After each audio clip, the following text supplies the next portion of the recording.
A Guten Erev Shabbos. A 10-year-old boy is sitting on the sofa in a psychologist's office with his feet dangling over the edge, not quite touching the floor. The psychologist asks the boy what he'd like to be when he grows up, if he's ever thought about that. And the boy perks right up and says with confidence, "I want to run a startup." Writing about this encounter, the psychologist says he doesn't even know what a startup is. But he does know in exact detail what path he's going to have to take to get there. He has to apply to the most competitive high school in his town in order to increase his chances of getting into Stanford, which is where he wants to study. Then he's probably going to have to do an internship, hopefully at Google, probably unpaid. But these next few 15 years of his life are charted out because he wants to be a winner. The psychologist writing this story is Dr. Madeline Levine, and her book is called Ready or Not: Preparing Our Kids to Thrive in an Uncertain and Rapidly Changing World. A summary of the story is in the Atlantic magazine just a year ago this week, and the book was published 1 year ago. I looked at the publication date on Amazon, February 11th, 2020. Okay, never mind that she must have finished the book at least a few months before that, but let's look at February 11th, 2020 as a starting point.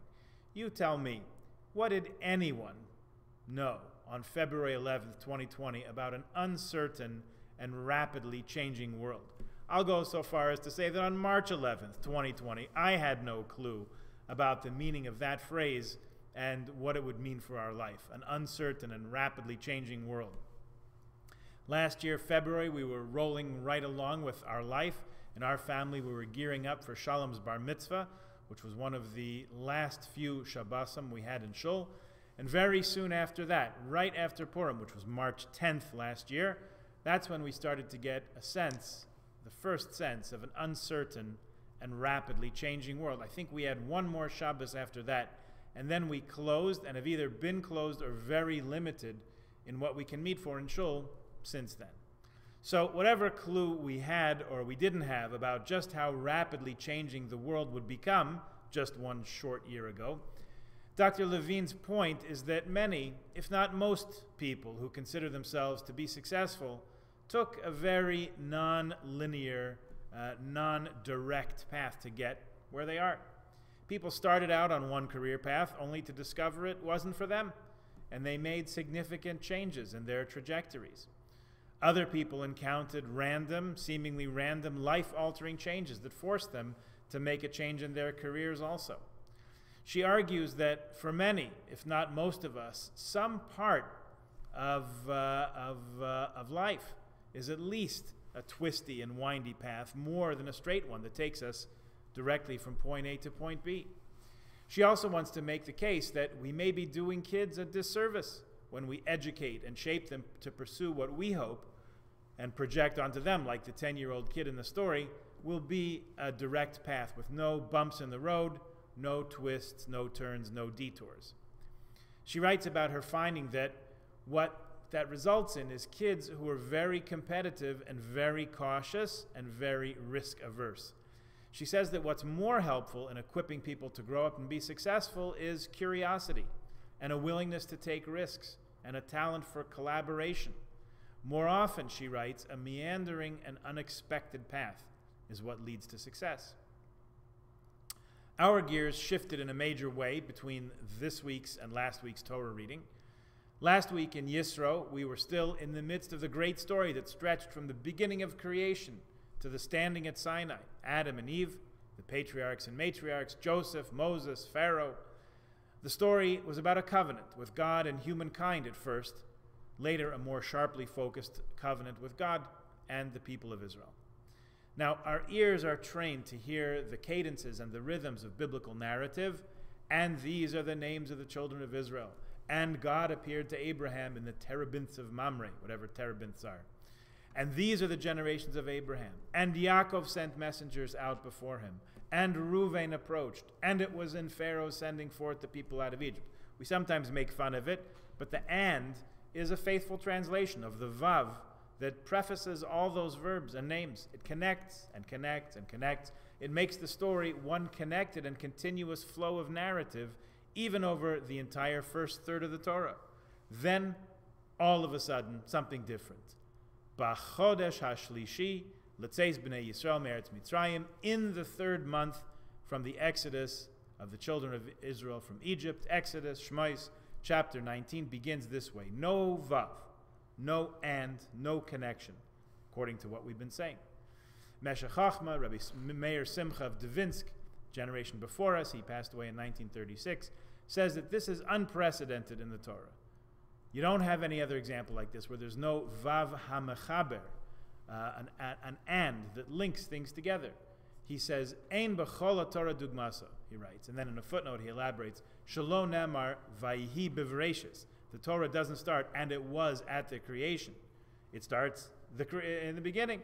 Bereshis. In the beginning God created. It's as if to say that the portion of giving the Torah is, his words, Me'ein haschala shniya b'Torah kula.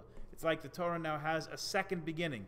There's no vav to connect what comes before with what comes after. Rashi's comment here is no less striking. The next words of that first verse in chapter 19 are Bayom hazeh, on this day. Rashi says normally the Torah would write Bayom hahu, on that day. Rather, it says on this day, and Rashi says Sheyiyeh divrei Torah chadashem alecha ki'ilu hayom nitna, so that the words of Torah should be fresh and relevant to you every day as if they were given anew. So in Rashi's view, it's sort of an eternal present, which is a marked shift from the story of the great personages and happenings that filled Genesis and the first part of Exodus to what comes in the rest of the Torah. What's happening now? Now that the covenant with the patriarchs is affirmed, we're having revealed to us a new dimension of Jewish existence. Mishpatim, that's the name of this week's Parsha. The laws that speak to every facet of our existence and teach us not what life might have meant back then, but what it's all about right now, today, in the present moment Rashi's speaking about. Let's just note that in Parshas Mishpatim alone there are some 53 mitzvahs, a little short of 10% of all the mitzvahs in the Torah.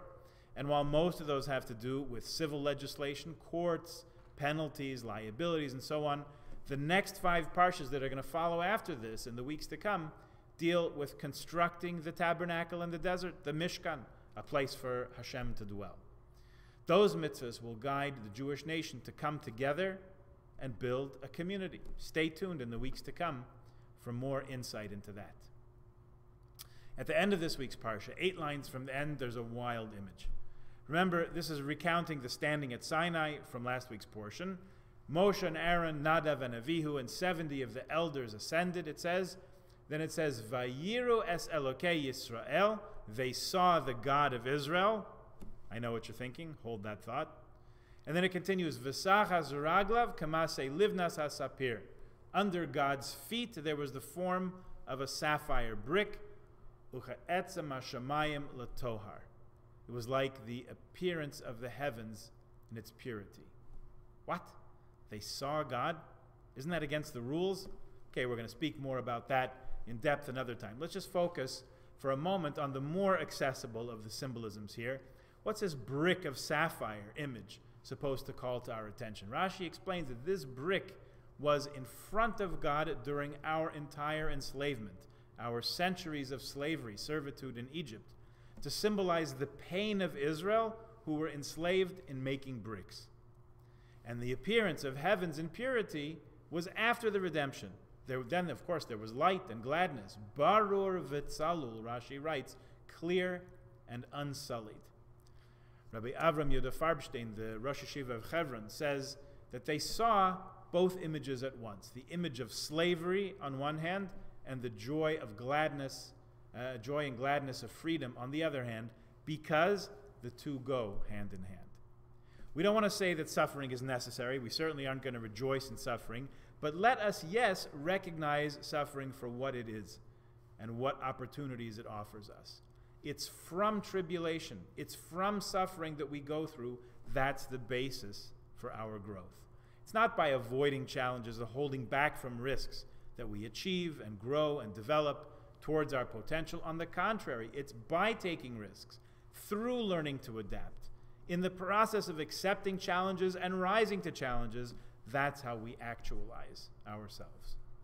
The thought is if we stay isolated, unreceptive to struggle and challenge and hardship, we'll find ourselves on that straight and narrow path, which is ostensibly supposed to lead to success, like that 10-year-old future startup CEO, that 10-year-old boy envisions for himself, because probably his parents and teachers have ingrained this vision into his head.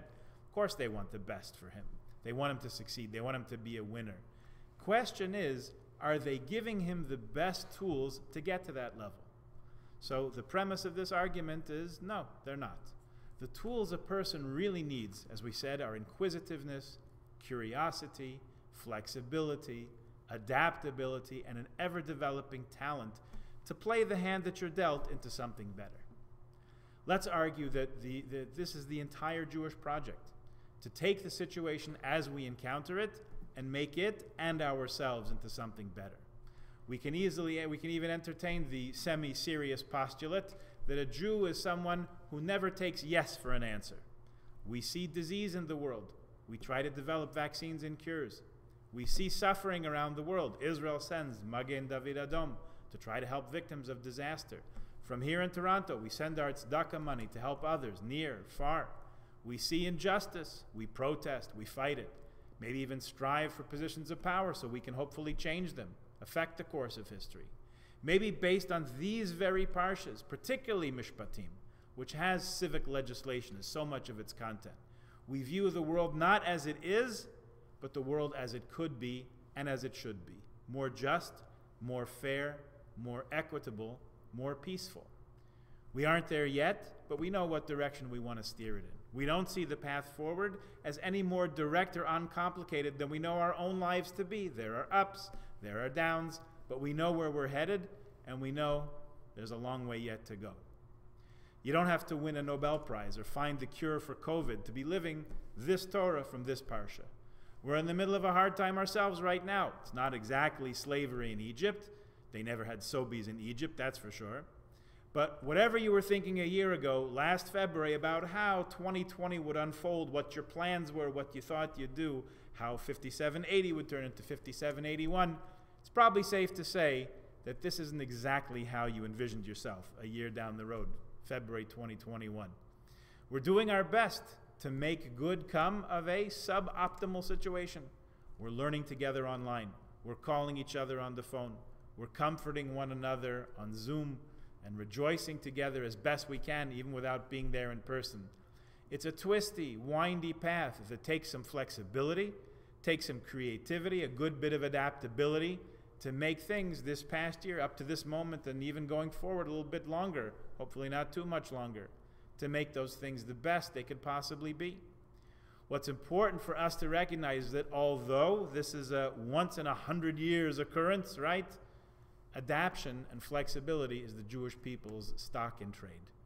In other words, we've been running the world's longest lasting startup for a little over 33 centuries, and the outlook ahead looks good. Today is Rosh Chodesh Adar, and as we mentioned in the email, it's what we call a 3-Kugel Shabbos. I know most of us are Litvaks and would never go for such a thing, but the Galicianers, maybe even some of the Hungarischer, had a custom that when there were 3 Sifrei Torah on a Shabbos, at the meal they would serve 3 different kugels. Now even we Litvaks can take a good suggestion, particularly when it comes to kugel. This Shabbos we won't be having a minyan in shul, unfortunately, sad to say, so at least let's have 3 kugels at home. What are the 3 Sifrei Torah? Why would we be taking out 3 Torahs this Shabbat?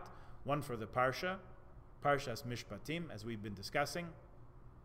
A second one for the Rosh Chodesh Torah reading from the book of Numbers, and a third one for a special Parsha, a special reading called Parshat Shkalim.